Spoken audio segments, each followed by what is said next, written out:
Welcome to The Walkthrough with 5-Star Preps, the ultimate weekly live show that dives deep into the heart of high school football right here in East Tennessee. Powered by Triple F Training. Train like a pro. Each week, Jesse Smithey and the 5-Star Prep team takes you beyond the gridiron and into the stories that define Fall Friday nights in the hills of the Great Smoky Mountains. From the thrilling touchdowns to the hard-hitting tackles and the unsung heroes who make every game unforgettable, we've got it all covered. Join Jesse Smithey as he breaks down this week's biggest games, highlights the standout performances, and gives you the most comprehensive high school football coverage in East Tennessee.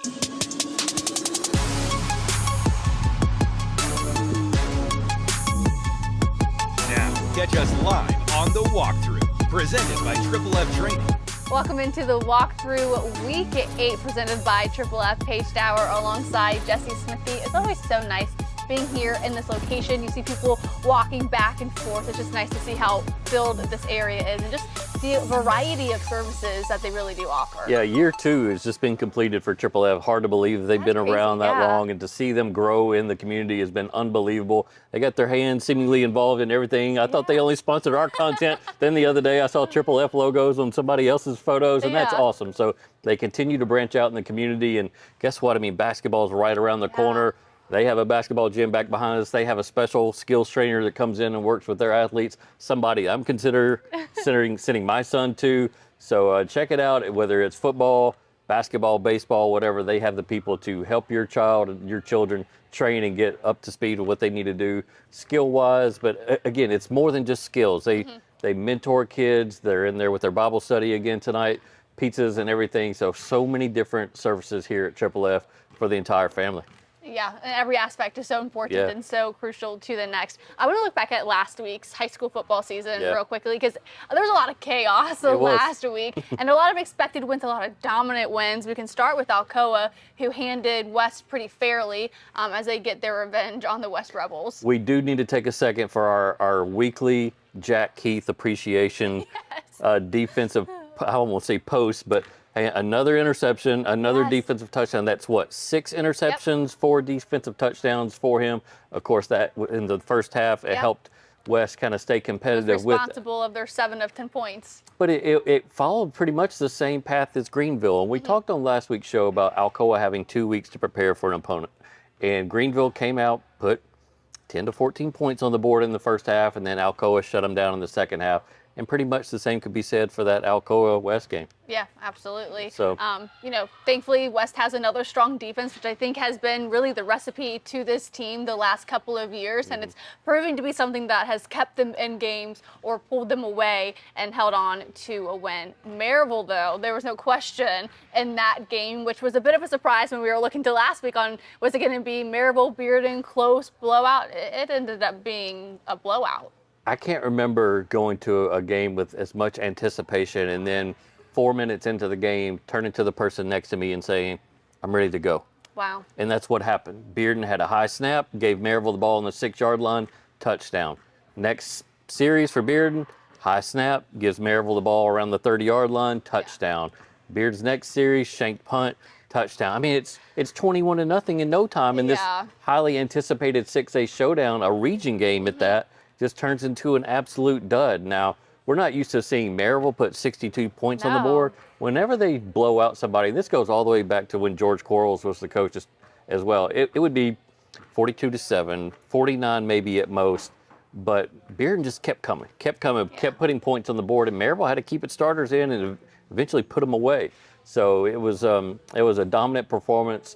I know Maryville probably has some things they didn't like in the second half defensively. They got burned on a deep touchdown pass and whatnot, but they're in position A coming out of their off week next week. Yeah, another blowout happened to be Baylor and Macaulay, which you're not expecting all of these blowouts to happen in a week where a lot of these are region matchups, but this one a little surprising as well. Surprising also that they didn't do the diss tracks, the rap battles. I was looking all over, and I'm glad you didn't see any because I didn't see any either. I'm like, there's so much hype around this. And I talked about it, and I was so excited about it, but this year they kept it classy. They did these long kind of cinematic trailers and hype videos. Okay. They were still well done. I mean, the budgets at those two schools are Hollywood-esque. So it's definitely worth the watch, but the game was not worth the watch. Yeah. Baylor just absolutely dominated McCallie and basically kind of backed up its reputation in the state as the best football team in the state.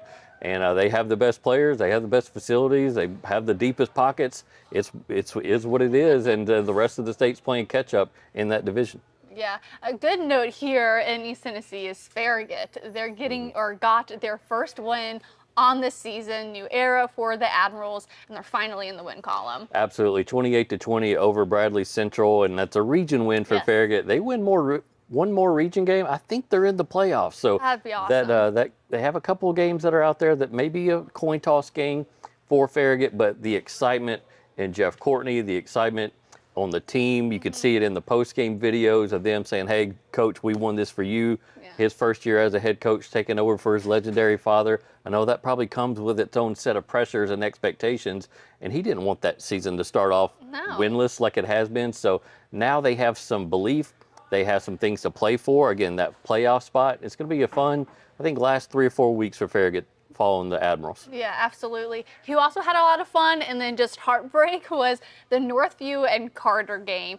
You thought Carter was about to walk it off as Brody Sparks gets a 36-yard touchdown reception, but then there's illegal motion from one of the wide receivers. You call it back, cut the music, fans stay in the stands.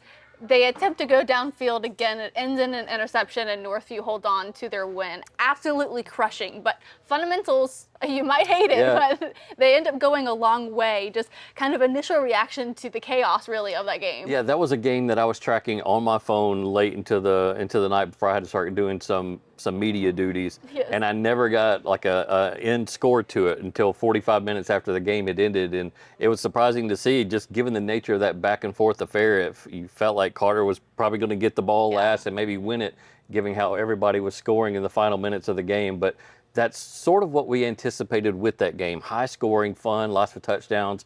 Mason Phillips, a quarterback for Northview Academy. We've talked about him on this program and how he's going to be playing college football on Saturday somewhere. Great dual threat quarterback who can score with his legs just as easily as he can with his arms. And so I'm sure he did his thing in that game. And of course, Carter's offense always puts up points. Yeah, absolutely. Let's turn now to the top 12. A lot of shakeup happening in the top 12. Also stay with us. Coming up later, we'll hear from Maryville's head coach, Dauer. Firstly, your top 12. A lot of movement, but no movement when it comes to Maryville at number 1. Alcoa at 2, Anderson County at 3, Powell at 4, but now we have Sevier County at 5. That was a bit of a shakeup in that top 5. Yeah, and so I call these things the power rankings. And so I don't want it to just be a traditional poll. And when I sat down this Sunday to do the top 12 and I looked at Sevier County, I'm like, man, I can't judge them on what they've done in the previous 5 or 6 weeks. Their running back, Tegan Avera, is going to be out for 4 or 5 weeks. They did not look as strong offensively. And I know it's going to take some time to create new running production without him, but I just felt like at this time, are they the number 3 team in 5-star preps without Tegan Avera? And I couldn't do it. So I had to slide them back a couple spots, move Anderson County up, move Powell up, because I feel like they're stronger than Sevier County at this point. Now, week 11, first round of the playoffs, it could be completely different when Tegan Avera comes back. For right now, we had to slide Sevier County down a couple. Yeah. The next one's Greenville. 7 is Grace Christian, which their quarterback now has 2,000 yards, 2,000 passing yards. 2,000 passing yards is unbelievable, and it's been fantastic to see Weston Edmondson kind of flush everything he'd learned, and that's hard for a high school kid to do. You've had multiple coaches, different terminology, offensive plays, to be able to flush all that, learn anew, and have that kind of success has been unbelievable to watch. Yeah, it almost feels unprecedented what he's doing right now. And he's Grace Christian has a couple good games coming up too, so it'd be nice to see that. Big time games, yeah. Our next one is Catholic, and then West, and then at number 10 is Gibbs. So they've kind of been hovering in the top 12 most of the season. Just, again, dominated their opponent last week in Campbell County. It was a shutout.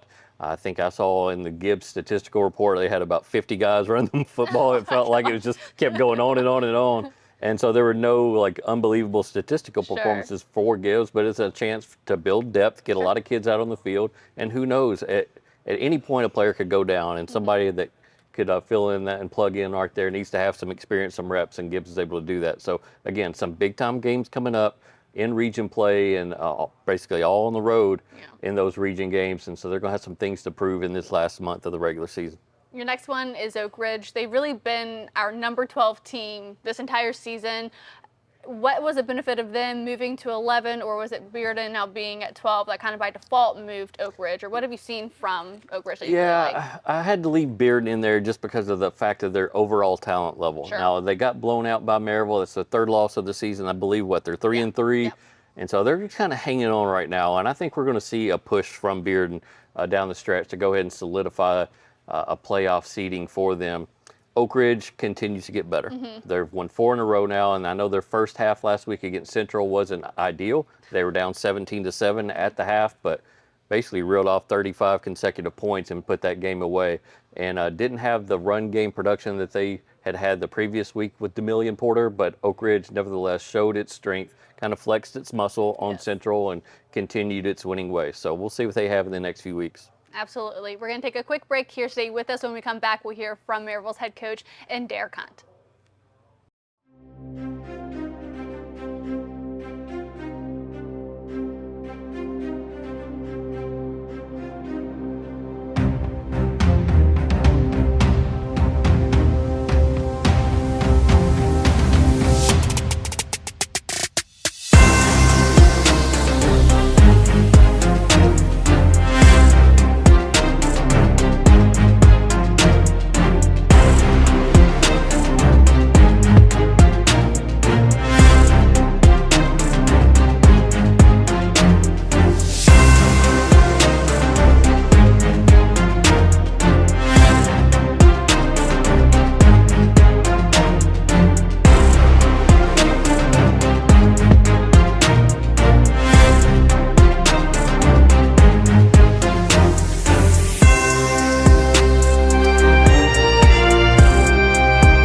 When you shop at Elliott's, your journey is our purpose.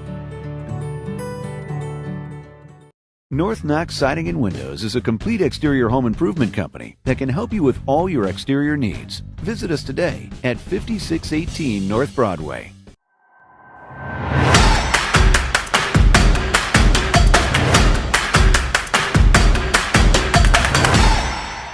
The approach to these next 2 weeks, I think you have an off week next week, and they can really kind of put the Region 1 seed away that following week against Cleveland. got a few days off because we're on our open week, but then also on fall break.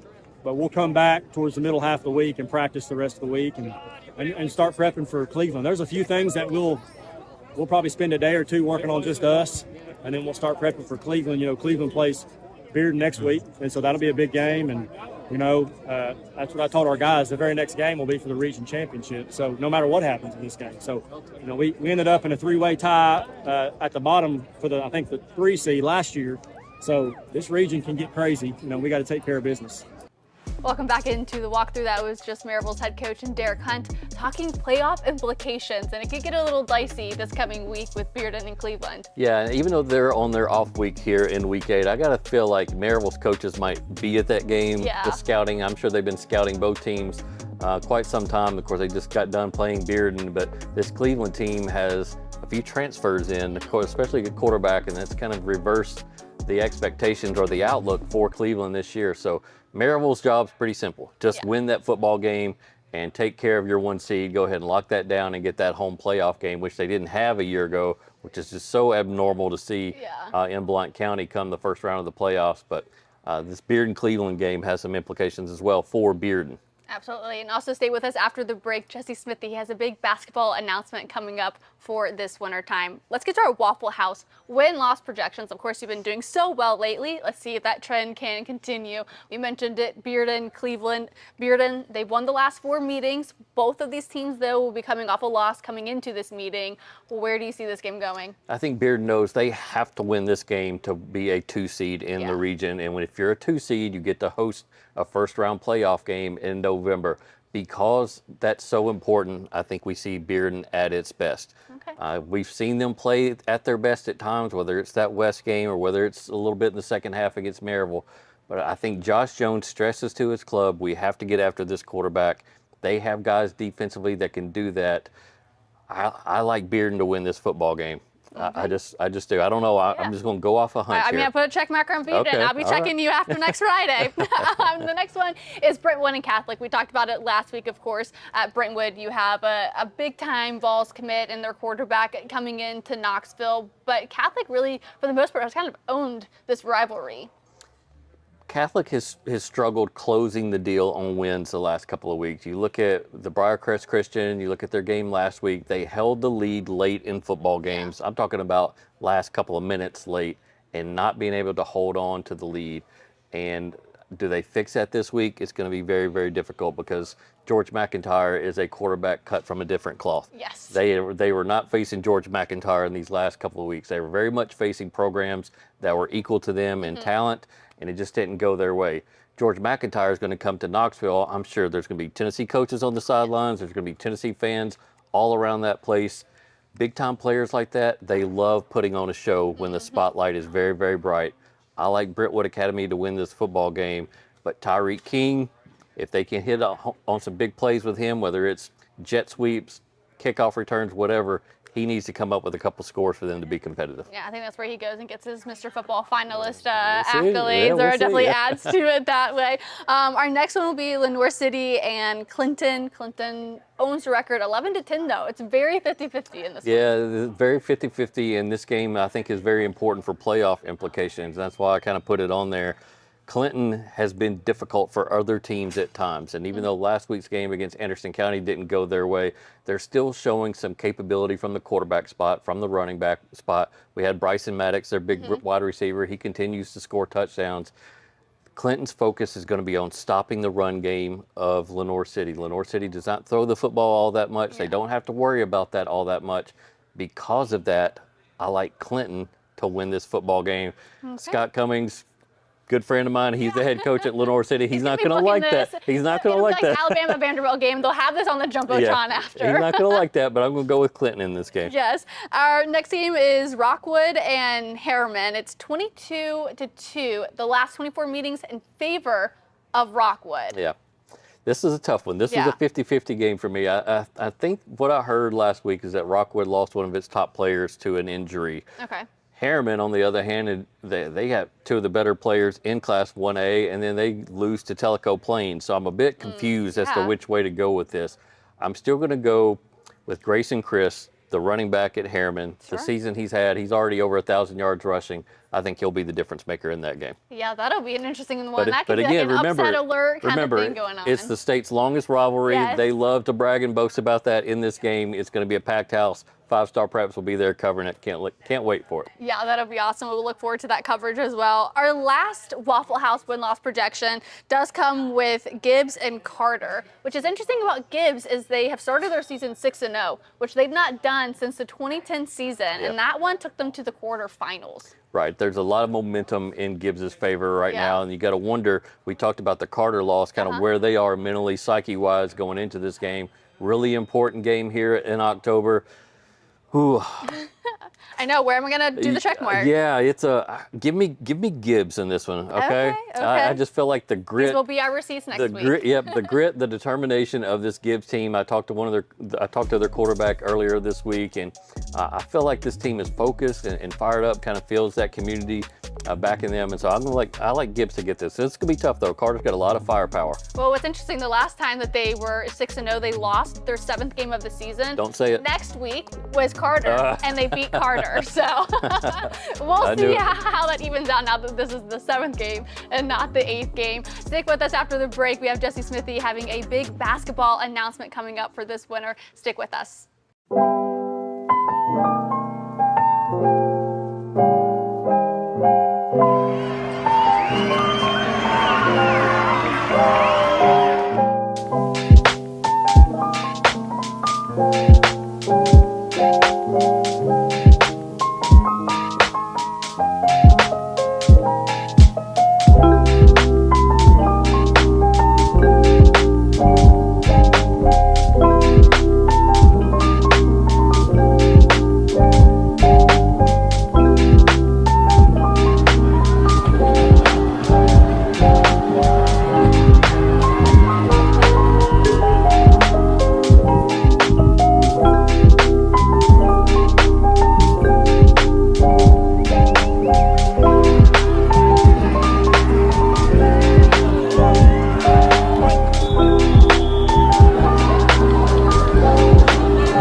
shop at Elliott's, your journey is our purpose. North Knox Siding and Windows is a complete exterior home improvement company that can help you with all your exterior needs. Visit us today at 5618 North Broadway.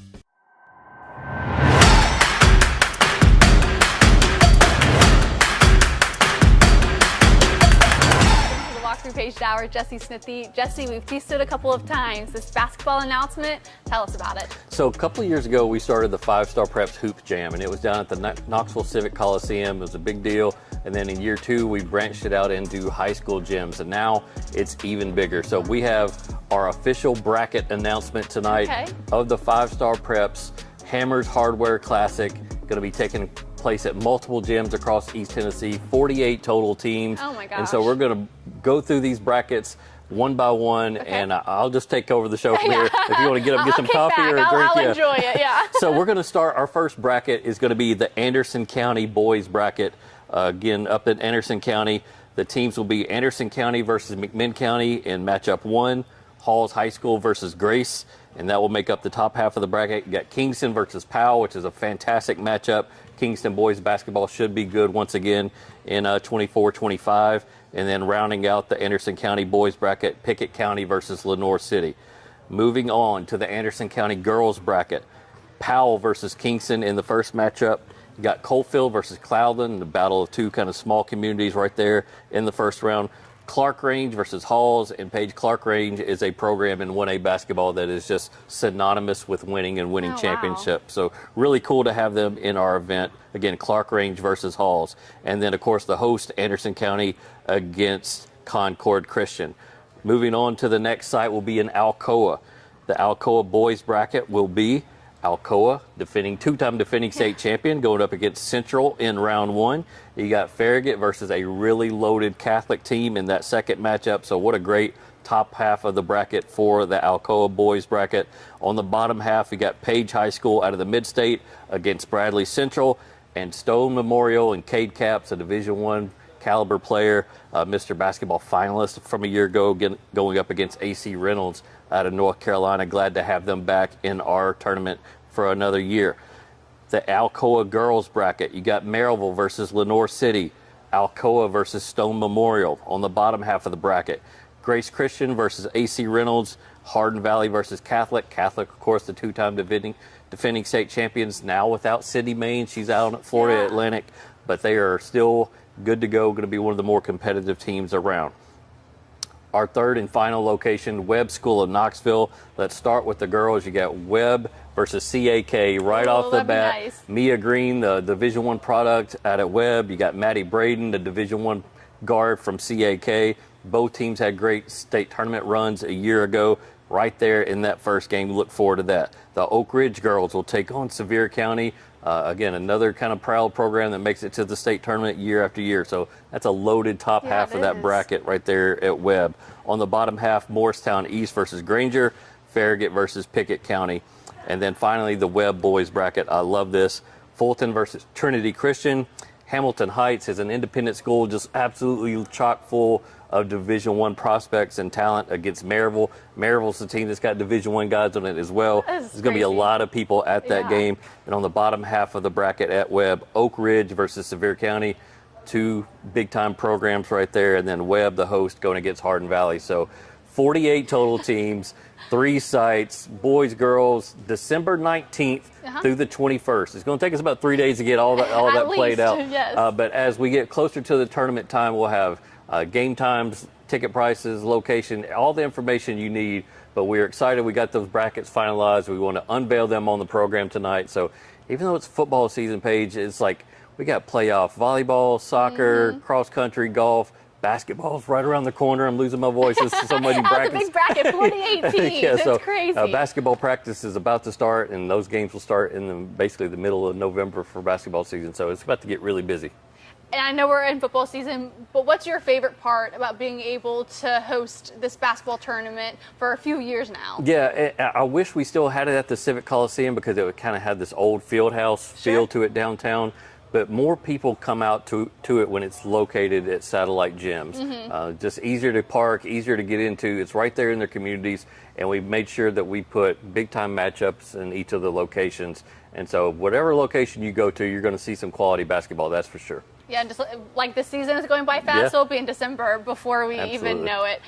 So last week, or this coming week, there's 150 teams that will not be playing. Yeah. Next week, as we take a little preview into it, I think it's 127 teams will be on a bye. Bearden, they're playing both of those weeks. Yeah. This one, Bearden's playing again, and they'll be taking on Oak Ridge, our number 11 and 12 team in your current top 12. We'll see what that looks like after Friday.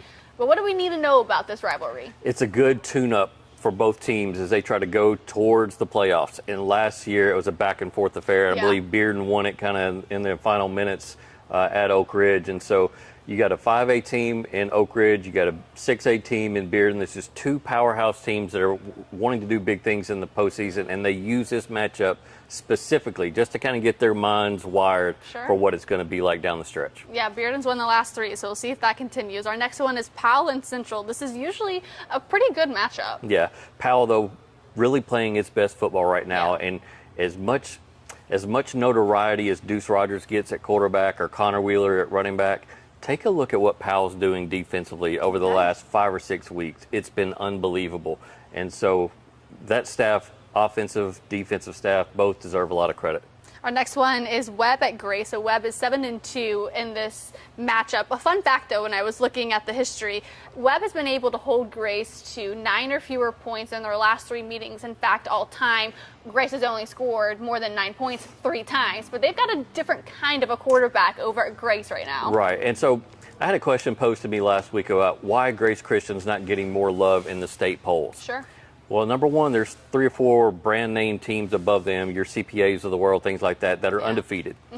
And if you're going to be a program that's in the mix with those type of programs, then you better win a game like this. Yeah. And so Grace Christian is great of a start to the Justin Price era as it's been, and what Weston Edmondson and that offense have done. Now it's crunch time. Now it's earn your spot, earn your reputation, earn your respect. And they're going to have to do that against Webb. If they don't, then everybody's going to be like, oh, now that's kind of what we thought. Yeah. So it's a big opportunity for Grace Christian in that game against Webb next week. That'll be one of the marquee games. Absolutely. It almost feels like it's just as big for Webb now, especially with where, Grace has been coming and still getting used to that. Second-year head coach over at Webb. Our next one is AC and West. This was a wonky game a year ago, 8-7 final in favor of West. I don't know if it's going to look anything like that this year, but if Jack Keith gets another pick 6, who knows? Yeah. And it was this game last year. The more I think about it, when we were talking about before the show, it was this game last year where West kind of found that second gear in that drive to another state championship. They'd had a number of injuries. Marshawn Bowers, their star running back, basically the heart of that offense a year ago, had come back. He really wasn't 100%, but he willed that team for victory in that AC game. It was an ugly game. Still, nobody looked at West coming out of that game and going, okay, that's a state championship team right there. But the heart of Marshawn Bowers that he showed in that game, I think, snowballed that into bigger and better things for West. So they need another moment like that. West needs another light bulb coming on moment. Maybe we see it again against AC. We'll see. They'll be coming off a bye week, so they'll have plenty of time to prepare for that. Our last one to look at is Cleveland and Maryville. Cleveland won 34-7 a year ago. Yeah, again, Maryville revenge tour. Yes. Just been checking off teams all season long, and definitely want to get this game, get that win, get that 1 seed.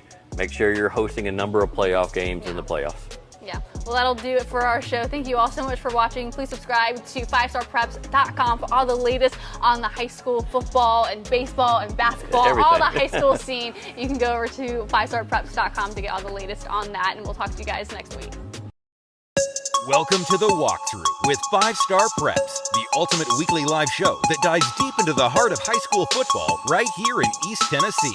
Powered by Triple F Training. Train like a pro. Each week, Jesse Smithey and the 5-Star Prep team takes you beyond the gridiron and into the stories that define Fall Friday nights in the hills of the Great Smoky Mountains. From the thrilling touchdowns to the hard-hitting tackles and the unsung heroes who make every game unforgettable, we've got it all covered. Join Jesse Smithey as he breaks down this week's biggest games, highlights the standout performances, and gives you the most comprehensive high school football coverage in East Tennessee.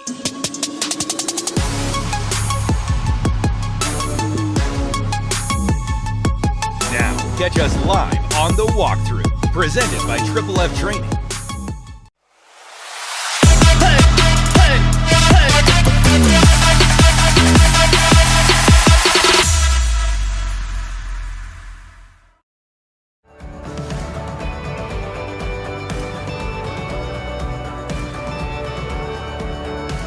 When you shop at Elliott's, your journey is our purpose. North Knox Siding and Windows is a complete exterior home improvement company that can help you with all your exterior needs. Visit us today at 5618 North Broadway.